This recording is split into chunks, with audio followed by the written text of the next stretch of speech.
हाल बा? हाँ बहनी हमार ठीक बा, अपन बतावा। हमार हाल बहुत गड़बड़ बा। का है हो? हमरे मालिक उखर पड़ी। उखर पड़ी? और तू नाचत कूदत हऊ? काव करी उनके चक्कर में चली।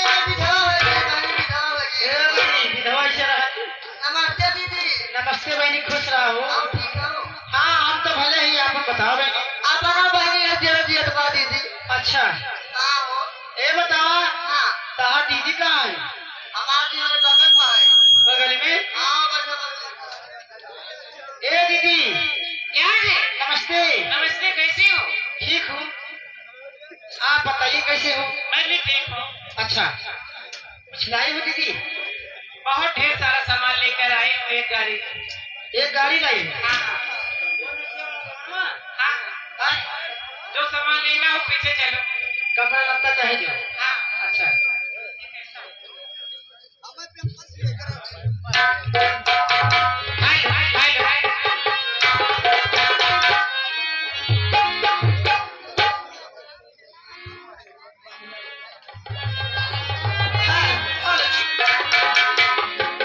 तो लीजिए गीत का प्रोग्राम।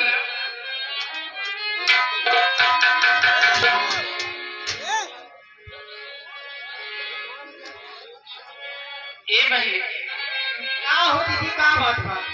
तोहरे रहे मोबाइल वाले, हमरे ना रहे। हमरे ला रही? हाँ, यही हम अपने ननदों से कुछ कहा, कहीं तो बहनी यही हमारी परेशानी बुझे हैं। हाँ कहा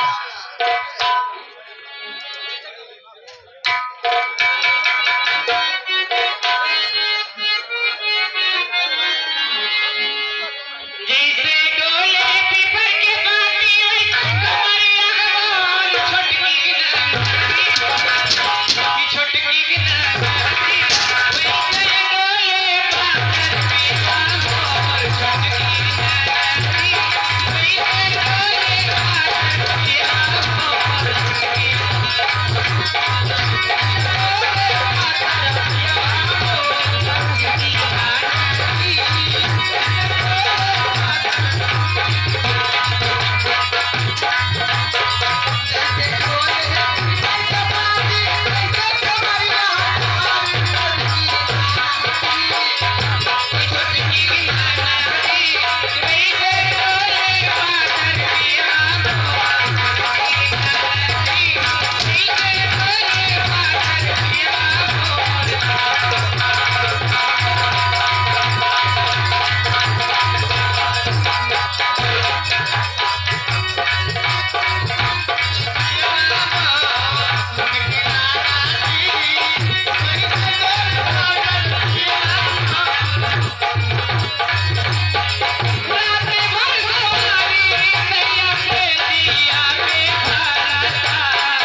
आगे पंडित जी बोरिंग वाले।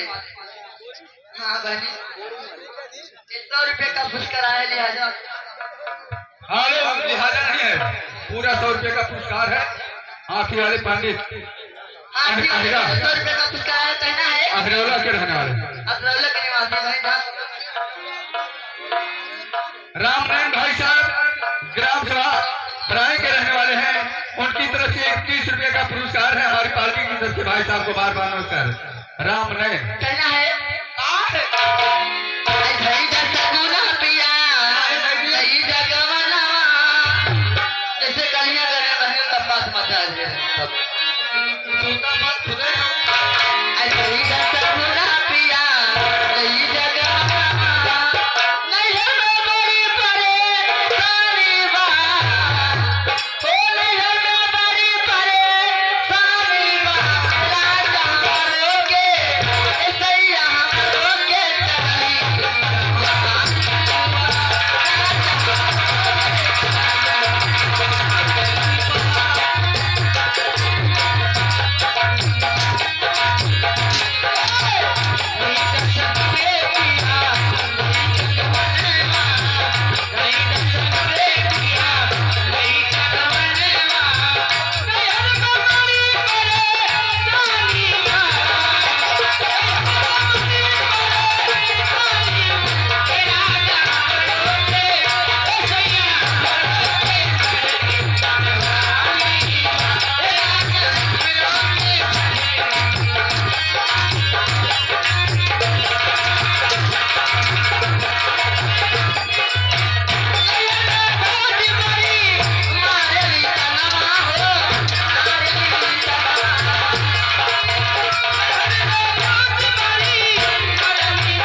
की इनके तरफ से ये 10 रुपया का पुरस्कार लेकिन फरमाइश है। चढ़ल बाजा मानी गोरी मार के रखा ताला नाता एक दिन चल जाई कमारिया पे धाला चढ़ल बाजा मानी गोरी मार के रखा ताला नाता एक दिन चल जाई कमारिया पे धाला एक ही लड़की है तो में लड़कों सब लड़कियां अरे फिर हमें दिल पाला बाबू अरे वहां बचाई के नसो गुंडा मंगल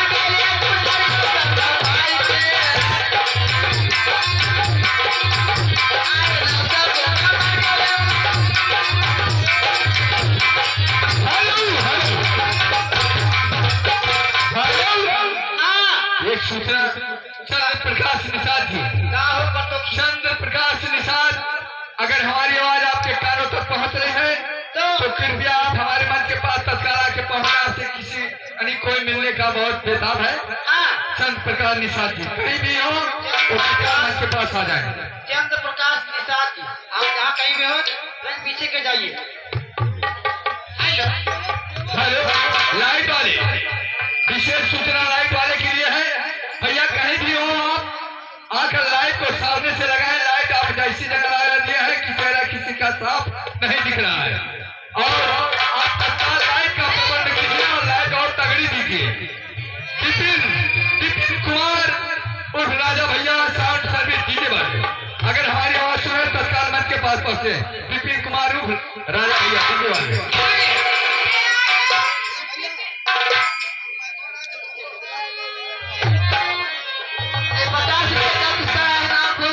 अच्छा तो आप वकील बादशाह 50 रुपए का पैसा है महीना। हाँ तो आप हमारा गाना बताइए ना बन जाना। लेकिन मेरा कहना क्या है? हेलो, लेकिन कहना क्या है? भैया के बोला दान दो कह के खजनवारा, भैया के बोला दान दो कह के खजनवारा, लोहिया कटत गाल गीले, लोहिया कटत गाल गीले, दिलत में जो बनारा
ये बनी थोड़े छुआ ही चाहिए, ज्यादा ना परेशानी हो जाए।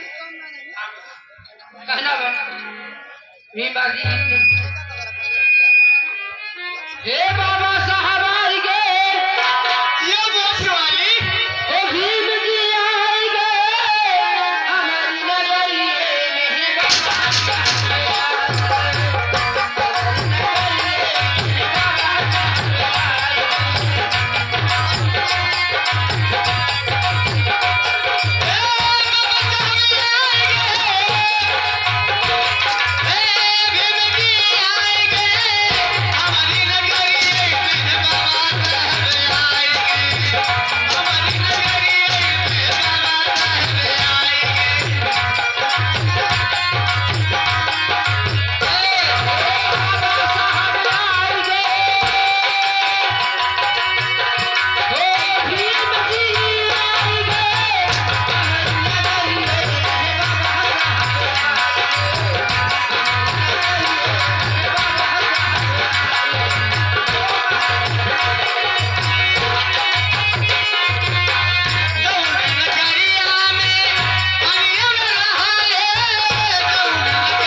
पंडित काका हमारे आ गए हैं की तरफ से 1 से 1 रुपए का पुरस्कार मिला है। हम उन्हें अपनी पार्टी की तरफ से बार बार नमस्कार करते हैं। और कहना है ए दीदी आपसे कहती हूँ बाबा साहब को कहना है बाबा साहब गीत में अरे झुम झुम के नाच रे सखी अरे झुम झुम के नाच रे सखी बहुजन के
माननीय श्री बबन कोटेदार ग्राम सभा खड़गपुर के रहने वाले हैं। उन सामान की तरफ से 21 रुपये का पुरस्कार है।